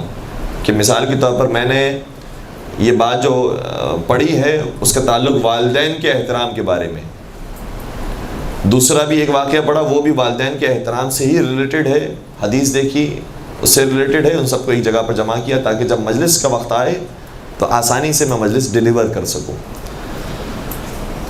تو نوٹنگ کرنا یہ بہت زیادہ ضروری ہے, اور نوٹنگ کرنے کے لیے بھی 2 طریقے ہیں. یا تو ہم مینولی اپنے کاپی کے اندر, اپنے نوٹ بک کے اندر اس طریقے سے نوٹنگ کریں, اور یا دوسرا طریقہ یہ ہے کہ ہم کمپیوٹر کو استعمال کریں, کمپیوٹر کے اوپر بھی یا موبائل کے اوپر نوٹنگ کی جائے. اور یہ جو میں آپ کی خدمت بیان کر رہا ہوں, موبائل پر نوٹنگ کی جائے, کمپیوٹر پر نوٹنگ کی جائے, اس کو فرضی نہ سمجھے گا. آج یہ ہو رہا ہے, ہم خود بھی کر رہے ہیں اور کئی سارے دیگر علماء کرام کو بھی جانتے ہیں جو یہی کام کر رہے ہیں. تو موبائل پر بھی سافٹ ویئرس موجود ہیں کہ جس میں آپ نوٹنگ کر سکتے ہیں, اسی طریقے سے ہی کمپیوٹر بھی موجود ہیں. موبائل میں مثال کے طور پر اب ہم وہ خود سافٹ ویئر تو استعمال نہیں کرتے, لیکن ہمیں پتہ چلا ہے گوگل کیپ کے نام سے ایک سافٹ ویئر ہے جس میں نوٹنگ کی جا سکتی ہے. اسی طریقے سے کمپیوٹر پر جو ہم نوٹنگ کر رہے ہیں, ہم خود بھی اس سافٹ ویئر کو استعمال کرتے ہیں. ون نوٹ کے نام سے مائکروسافٹ کا سافٹ ویئر ہے. ون نوٹ بہترین آپشنز اس کے اندر موجود ہیں, ہم خود اسے استعمال کر رہے ہیں, اور اسے کمپیوٹر بھی آپ استعمال کر سکتے ہیں, موبائل پر بھی استعمال کر سکتے ہیں. تو کہیں پر بھی ہمیں جانا ہے, مثال کے طور پر یہاں سے حیدرآباد جانا ہے تقریر کرنے کے لیے, یا حتیٰ یہاں سے آپ کورنگی جا رہے ہیں, یہاں سے کھارازر جا رہے ہیں, یہاں سے PCS جا رہے ہیں, ڈیفینس جا رہے ہیں تقریر کرنے کے لیے, تو آپ کے پاس وہ چیز موجود ہے کہ ڈائری آپ کے سامنے ہے. کوئی چیز ذہن سے نکل جاتی ہے, موبائل کھولا آپ نے, موبائل میں ساری چیزیں موجود ہیں. اور یہ سافٹ ویئر جو اب تک استعمال نہیں کر رہے, یقیناً پہلی دفعہ جب استعمال کریں گے تو بہت مشکل کا سامنا کرنا پڑے گا, سمجھ نہیں آئے گا, بیزار ہو جائے گا, انسان کہے گا کہ بس میں کاپی میں جو نوٹنگ کر رہا ہوں وہی ٹھیک ہے. لیکن کیا فائدہ ہوتا ہے کاپی کے مقابلے میں کمپیوٹر میں نوٹنگ کرنے کا؟ سب سے بہترین جو فائدہ ہے کمپیوٹر اور موبائل پہ نوٹنگ کرنے کا وہ یہ ہے کہ سرچ کرنا آسان ہوتا ہے. ہم نے اگر 10 ڈائریاں بنا لی تو مجھے نہیں معلوم کہ جس واقعے کو میں سرچ کرنا چاہ رہا ہوں ان 10 ڈائریوں میں سے کون سے صفحے پر لکھا ہوا ہے. لیکن اگر میرے پاس موبائل میں ساری چیزیں موجود ہوں گی تو مجھے صرف ایک لفظ سرچ کرنا ہے, جیسے ابو بصیر. اب ابو بصیر کا جو واقعہ ہے وہ 4-5 واقعات ہوں گے جو میں نے اب تک تقاریر کے اندر بیان کیا ہوں گے. لفظ میں نے ابو بصیر سرچ کیا, موبائل میں وہ ساری 1000 جو تقاریر کی تھی اس میں سے بتا دیا کہ ان 5 مقامات پر آپ نے ابو بصیر کا واقعہ پڑھا. تو سرچنگ کرنا بہت زیادہ آسان ہو جاتا ہے اگر ہم نئے زمانے کی جو نئے آلات ہیں اور نئے جو ایجادات ہیں ان کو استعمال کریں, تو اس کی وجہ سے سرچنگ کرنا بہت ایزی ہوتا ہے. اسی طریقے سے یہ ہینڈلنگ کرنا اور پورٹیبل ہو جاتا ہے, آپ کہیں پر بھی لے کے جا سکتے ہیں. یہ 10 ڈائریز کو لے کر جانا ایک جگہ سے دوسری جگہ, ظاہر سی بات ہے ایک مشکل مرحلہ ہے. اور وہ افراد جو باہر تقریر کرنا چاہتے ہیں, جا رہے ہیں اور جاتے بھی ہیں, یقیناً جو بہترین تقریر کرنے والے افراد ہیں وہ کبھی دبئی جا رہے ہیں, کبھی عمان جا رہے ہیں, کبھی ملیشیا جاتے ہیں, کبھی یورپ جاتے ہیں, آسٹریلیا جاتے ہیں, امریکہ جاتے ہیں, مختلف جگہوں پر جا کے تقریر کر رہے ہوتے ہیں. تو وہ ساری کتابوں کو تو لے کر نہیں جا سکتے, لیکن لیپ ٹاپ میں ساری چیزیں موجود ہیں, موبائل میں ساری چیزیں موجود ہیں. تو نئے زمانے کے ساتھ چلنا ہمارے ہی فائدے میں ہے. صحیح ہے شاید شروع میں تھوڑی سی مشکلات کا سامنا کرنا پڑے گا, ہماری عادت ہے کاپی میں لکھنے کی, لیکن آہستہ آہستہ بہت آسانیاں ہو جائیں گی انٹرنیٹ پر آنے کی, کمپیوٹر پر آنے کی وجہ سے, موبائل پر آنے کی وجہ سے. اور بہت سارا میٹر ایسا ہے جو ہم کتابوں میں پڑھتے ہیں بعین ہی وہی میٹر انٹرنیٹ پر موجود ہے. اب اگر ہم اپنی نوٹنگ کرنا چاہ رہے ہیں تو ہمیں باقاعدہ ٹائپنگ کرنے کی ضرورت نہیں ہے, ہم نے وہی چیز وہی روایت اٹھائی انٹرنیٹ سے, اس کو اپنے فولڈر میں ڈال دی. وہی چیز لکھی ہوئی پہلے سے موجود اٹھائی, ہم نے کاپی پیسٹ کر کے اپنے فولڈر میں اپنے فائل کے اندر ڈال دی. بہت ایزی ہو گیا کام. اور یہ دنیا مزید اور ترقی کرے گی. اگر ہم اور پیچھے رہ گئے, ہم نے ابھی تک اس کو نہیں چھوڑا, تو پھر جو نئے افراد آئیں گے اور نئے انسٹرومنٹ سے استفادہ کریں گے وہ ہم سے بہت آگے ہوں گے, بہت بہتر طریقے سے گفتگو کر سکیں گے. اس لیے نئے زمانے کی جو ضروریات ہے اس کے مطابق چلنا بہت ضروری ہے.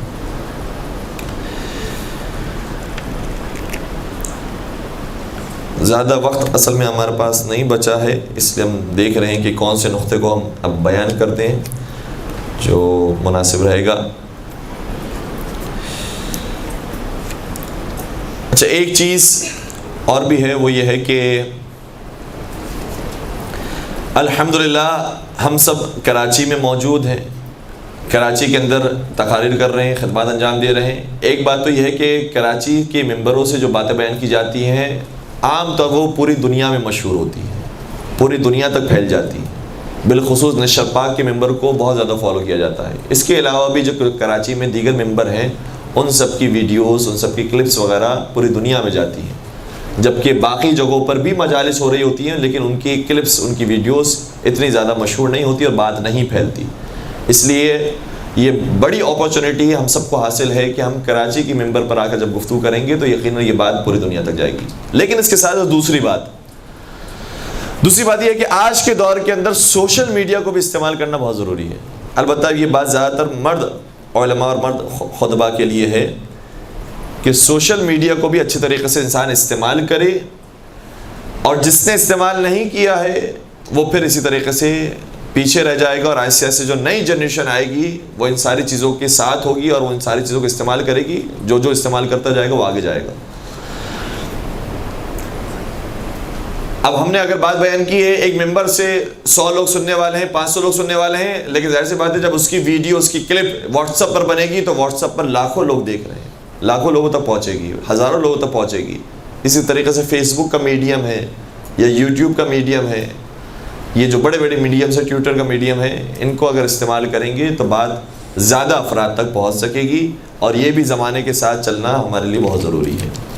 بس اب ایک آخری بات آپ کی بیان کرتے ہیں، ایک درود پڑھ دیجیے محمد و آل محمد.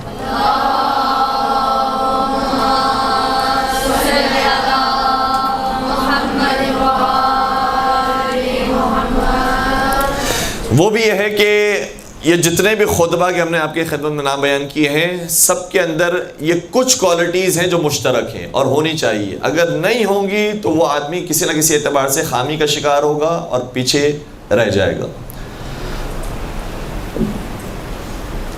5 قسم کی وہ کوالٹیز ہیں، ہم نے اس کو 5 انواع کے اندر شامل کیا ہے. اس کے بعد آپ اس کی ڈیٹیلز میں جتنی باتیں خود بخود شامل کرنا چاہیں شامل کیجئے گا. پہلے ہم فہرست بیان کر رہے ہیں اخلاقی کوالٹیز یا اخلاقی صفات ہونا. اخلاقی کا مطلب ہے جو انسانی صفات ہیں، اس کا کسی مذہب سے تعلق نہیں، کسی دین سے تعلق نہیں ہے. ہر قوم کا شخص اسے پسند کرتا ہے. نرمی سے بات کرنا، اچھے لہجے میں جواب دینا، سلام کرنا، سلام کا جواب صحیح طریقے سے دینا، ہر کوئی پسند کرتا ہے. دوسری چیز جو دینی اور مذہبی کوالٹیز کا مطلب یہاں پر یہ ہے کہ دین پر اس کو کچھ نہ کچھ عبور حاصل ہو، اس کو باؤنڈریز پتہ ہو کہ اعتقادی باؤنڈریز کیا ہیں، فقہی باؤنڈریز کیا ہیں، اس کو باؤنڈریز کا علم ہو، دین کا ایک مجموعی خاکہ اس کے ذہن میں ہو. تیسری بات یہ کہ علمی طور پر بھی یعنی دنیاوی طور پر بھی وہ ایک علمی شخصیت ہو. اس نے مثال کے طور پر دنیا دیکھی ہو، اسے معلوم ہو. مثال کے طور پر اگر آج کے زمانے میں دیکھا جائے تو بیچلرز کیا ہوا ہو، ماسٹرز کیا ہوا ہو، حتیٰ ایم فل کیا ہوا ہو، پی ایچ ڈی کیا ہوا ہو، تو ظاہر سی بات ہے کہ اس کے پھر بولنے کا انداز الگ ہوتا ہے، اس کی گفتگو کا طریقہ اور ہوتا ہے. اور 2 آخر کی خصوصیت، اور یہ بہت اہم ہے، شاید یہ دونوں خصوصیات پہلے والی جو ہم نے 3 خصوصیات بیان کی اس کے اندر شامل بھی ہو جائے، لیکن ہم نے اس کو الگ سے ذکر کیا ہے.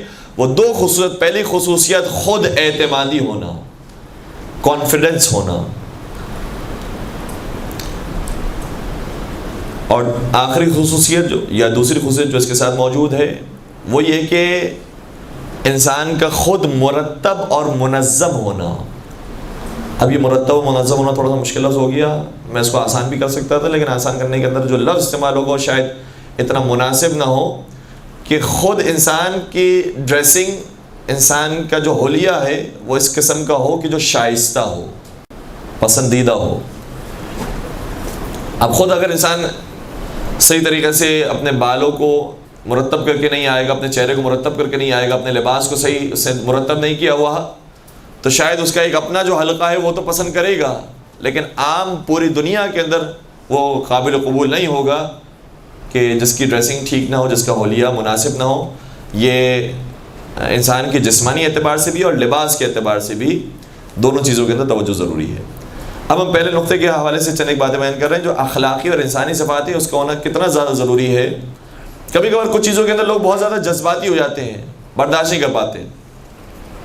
مثال کے طور پر اگر کسی نے صحیح بیٹھنے کی جگہ ہمیں نہیں دی، ہمیں آگے ممبر پر نہیں بٹھایا، یا مثال کے طور پر سیکورٹی کی طرف سے ہم جب جا رہے تھے انہوں نے چیکنگ کر لی، اگر وہاں پر انسان نے اپنے غصے کا اظہار کیا، خود بخود لوگ سمجھ جائیں گے یہ جو کہتے ہیں اس پر عمل نہیں کرتے. اخلاقی صفات ان کے اندر موجود نہیں ہے. یا اگر مرد حضرات ہیں تو خواتین سے بات کرنے کا ان کا انداز کیا ہے، لوگ دیکھ رہے ہوتے ہیں. ہم سے کتنے لوگوں نے کہا ہے کہ جب آپ ٹی وی پر جاتے ہیں تو آپ کی باتیں تو چھوڑ دیں کہ آپ کیا کہہ رہے ہیں، لیکن ہم آپ کو دیکھ رہے ہوتے ہیں کہ آپ اس چینل پر جانے کے بعد جو سامنے نامحرم افراد موجود ہیں ان کے ساتھ آپ کا کس طرح سے انٹریکشن ہے، اس بات کو محسوس کر رہے ہوتے ہیں. آپ جو کہہ رہے ہیں اس کے اوپر خود کتنے پابند ہیں. ایک صاحب کہہ رہے تھے ہم نے پوری تقریر کی، آخر میں ایک صاحب آئے کہنے لگے کہ آپ کی تقریر تو ٹھیک تھی، اچھی لگی ہمیں، لیکن ایک آپ نے جو کام کیا وہ سمجھ میں نہیں آیا، وہ آپ دیکھ لیں وہ ٹھیک ہے ٹھیک نہیں ہے. وہ یہ ہے کہ آپ جب تقریر کر رہے تھے تو درمیان میں جو پانی پی رہے تھے تو الٹے ہاتھ سے پانی پی رہے تھے. اب آپ سب جانتے ہیں کہ الٹے ہاتھ سے پانی پینا کوئی حرام کام نہیں ہے، بلکہ شاید آیت اللہ صلی اللہ علیہ وسلم کے نزدیک مکروہ بھی نہ ہو. تو آپ الٹے ہاتھ سے پانی پی رہے تھے، یہ ایسی غلطی ہے جو آپ جیسے علماء سے نہیں ہونی چاہیے. تو ان کی پوری توجہ تقریر میں یہ تھی کہ مولانا الٹے ہاتھ سے پانی پی رہے ہیں.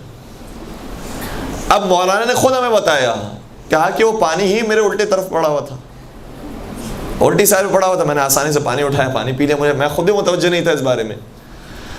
تو انسان کو اتنی چیزوں کے بارے میں بھی احتیاط کرنی پڑتی ہے اور دیکھنا پڑتا ہے کہ جو انسانی اور اخلاقی صفات ہیں، اسی طریقے سے جو مذہب کے اندر متعارف چیزیں ہیں اس کی رعایت کی جائے.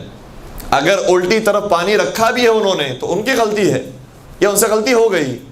اب ہمیں جب پانی پینا ہے تو الٹے ہاتھ سے سیدھے ہاتھ میں لے کر صحیح طریقے سے پانی پیا جائے، چاہے اس کے اندر تھوڑی سی دیر لگ جائے. لوگ اس کو برداشت کر جائیں گے، لیکن اس کو دیکھتے رہیں گے کہ آپ نے آداب اسلامی کی رعایت کی ہے یا نہیں کی. اسی طریقے سے ٹائم کی پابندی کرنا، البتہ یہ ہم خود بیان کر رہے ہیں اور خود وہی بات ہو گئی کہ بہت زیادہ ہم خود پابندی نہیں کر پاتے بعض جگہوں پر. تو جو وقت دیا گیا ہے کیا اس وقت پر یہ حاضر ہیں اور اسی طریقے سے وقت پر اپنی تقریر مکمل کر لیتے ہیں، یا 1 گھنٹے کا وقت دیا گیا 1 گھنٹے یہ 10 منٹ تک پڑھتے رہتے ہیں، 1 گھنٹے سوا گھنٹہ پڑھتے ہیں. تو لوگ 1 آدھ مرتبہ تو برداشت کر جائیں گے، لیکن اگر ہر دفعہ یہ ہونا شروع ہو جائے گا تو لوگ نہیں آ پائیں گے. اسی طریقے سے کبھی کبھار ایسا ہوتا ہے، جیسے ہم 1 مرتبہ گئے تھے تقریر کرنے کے لیے، تو انہوں نے جو وقت ہمیں دیا تھا اس وقت پر ہم پہنچ گئے، لیکن تقریباً 1 گھنٹے کے بعد ہماری تقریر کی باری آئی، 1 گھنٹے کے بعد ہماری مجلس پڑھنے کی باری آئی. تو ہمیں کسی صاحب نے یہ کہا کہ دیکھیں آپ اگر اسی وقت پر پڑھ رہے ہوتے جس وقت پر انہوں نے آپ کو کہا تھا تو مجمع آپ کو سنتا، بیٹھتا اور آپ کی باتیں سب سن کر جاتے ہیں. لیکن اب آپ 1 گھنٹے کے بعد بیٹھ رہے ہیں ممبر پر، یعنی 10 بجے کا ٹائم تھا، آپ 10 بجے کے بجائے 11 بجے بیٹھ رہے ہیں. تو وہ جنہیں صبح آفس میں جانا ہے، بچوں کو اسکول چھوڑنے جانا ہے، صبح جلدی اٹھنا ہے، وہ آپ کی تقریر میں نہیں بیٹھ سکیں گے. تو بہرحال ہم اس جگہ پر تو مجبور تھے تقریر کرنے پر، ہم نے 11 بجے تقریر کی. لیکن اس بات کی بھی انسان اگر رعایت کرے گا کہ جو میں نے ٹائم دیا ہے یا مجھے جو ٹائم دیا گیا ہے اس کی میں نے پابندی کی ہے، تو بہت سارے افراد اپنی شیڈیول میں سے یہ وقت نکال کر آتے ہیں ہماری تقریر سننے کے لیے. اگر ہم نے اس میں سے ذرا سی بھی کوتاہی کی تو ہو سکتا ہے کہ وہ اگلی مرتبہ 10 میں شریک نہیں ہوں گے، کیونکہ یہ جو تقریر کرتے ہیں وہ آدھا گھنٹہ زیادہ اوپر کر جاتے ہیں. ہمارے لیے مشکل ہو جاتا ہے صبح اٹھنا، آفس جانا یا اسی طریقے سے اسکول بچوں کو بھیجنا، تو وہ نہیں آ پاتے. تو یہ ساری چیزیں متاثر کرتی ہیں اور تقریر کے اندر خلل پیدا کر سکتی ہیں. اچھا، ایک باتیں اور جو رہ گئی ہیں انشاءاللہ اسے کبھی اور موقع ملا تو بیان کریں گے. باقی زمانے کے ساتھ چلنا اور زمانے کی زبان کو استعمال کرنا یہ بہت زیادہ ضروری ہے. ایک زمانے میں بہت مشکل اردو استعمال کی جاتی تھی اور اسے سننا پسند کیا جاتا تھا، لیکن اب جو نوجوان ہیں انہیں وہ گفتگو سمجھ میں نہیں آتی. اس لیے آپ اپنے سادہ ہی الفاظ کے اندر اگر اپنے مطلب کو بیان کر رہے ہیں اور صحیح انداز سے ڈیلیور کیا جا رہا ہے، اپنے دل سے ان ساری باتوں کو محسوس کیا ہے، پھر بیان کر رہے ہیں کہ نماز شب کے فضائل ہیں، تو میں نے محسوس کیا اس چیز کو اس لیے بیان کر رہا ہوں. حجاب کے یہ اثرات ہیں تب جا کر میں بیان کر رہا ہوں، تو پھر اس کا اثر یقین زیادہ ہوتا ہے. انشاءاللہ پروردگار ہماری زبان میں تاثیر عطا فرمائے، انشاءاللہ ہمیں خدمت محمد و آل محمد کرنے کی توفیق نصیب فرمائے، اور اس دین کو جو بلند ہے اسے مزید سر بلند فرمائے اور باطل کو سر نگو فرمائے. سیرت محمد و آل محمد پر عمل پیرا ہونے کی توفیق نصیب فرمائے، ان کی محبت کے ساتھ جینا اور مرنا نصیب فرمائے. اس فرض اعضاء کے صدقے میں، اس مدرسے کے اور اس ذکر کے صدقے میں جو جو حاجات ہماری موجود ہیں تمام کو پروردگار اپنی بارگاہ میں قبول فرمائے. جو جس پریشانی میں مبتلا ہے، بے اولاد افراد ہیں، کسی کو بے روزگاری کا مسئلہ ہے، کوئی جو ہے وہ اپنے امتحانات کی وجہ سے پریشان ہے، کوئی رشتے کی وجہ سے پریشان ہے، پروردگارہ جو جس مشکل کے اندر مبتلا ہے، پروردگارہ 4 معصومین کا واسطہ انہیں مشکلات سے نجات عطا فرما. اگر یہ مشکلات ہمارے حق میں بہتر ہوں تو اس پر صبر و شکر کرنے کی توفیق نصیب فرما، اور اپنی آخری حجت امام عصر و زمان کے ظہور میں تعجیل فرما. ہمیں ان کے عاشقین، محبین، سچے چاہنے والے اور ماننے والوں میں شمار فرما. ربنا تقبل منا انك انت السميع العليم وتب علينا انك انت التواب الرحيم برحمتك يا ارحم الراحمين.